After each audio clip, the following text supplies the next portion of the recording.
भैया का कहना है कि आज गुरु जी का याद आएगी। 4 साल 5 साल बड़ा दिन है, आज गुरु जी का याद करा रहे भैया। बहुत बहुत आपके नमन है, चरणों में कोट कोट नमन। गुरु जी की छत्र छाया सदा हमारे विराह परिवार के हर अखाड़े के कलाकारों पर रहे। वो सब महान थे। हमने एक लाइन कभी कभी कह देते हैं, मंच पे कहा करते हैं कि मोटर में टुल्लू का, पंछी में उल्लू का, गवैयन में गुरु बुल्लू का बात कुछ है।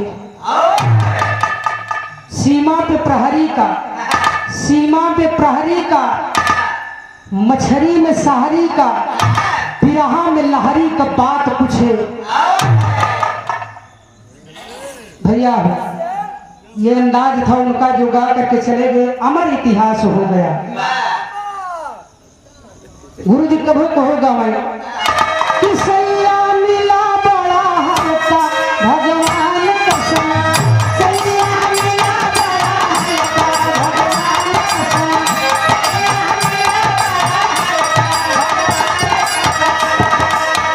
सैया मिला बड़ा हल्का भगवान कसम, सैया मिला बड़ा हल्का भगवान कसम। ओसे चले नहीं, ओसे चले नहीं मनका।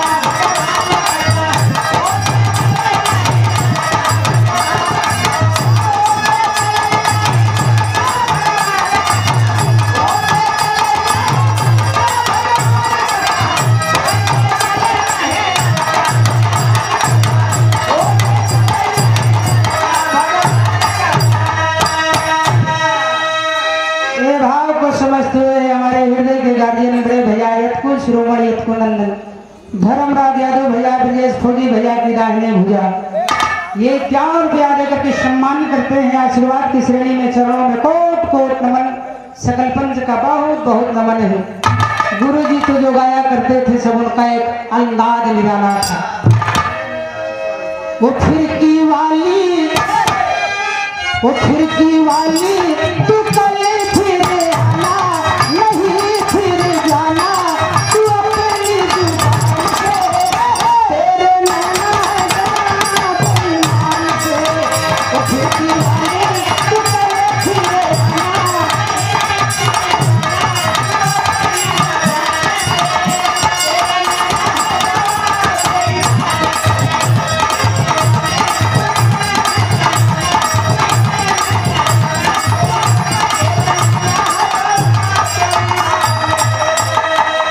सोचा था मैंने एक रोज गोरी हंस के आएगी तू ना आई, सोचा था मैंने एक रोज गोरी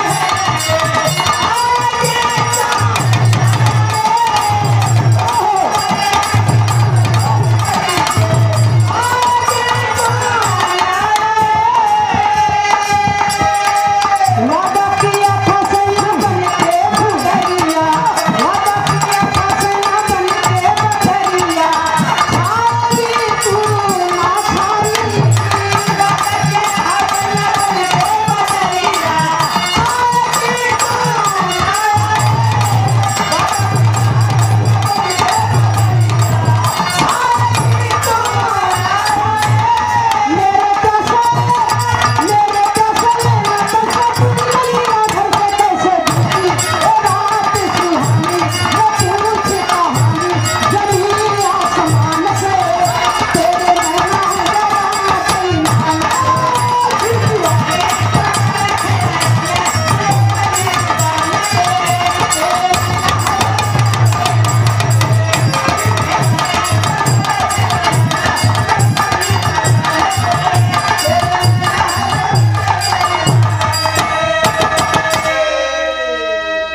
गीत हमारा समाप्त है।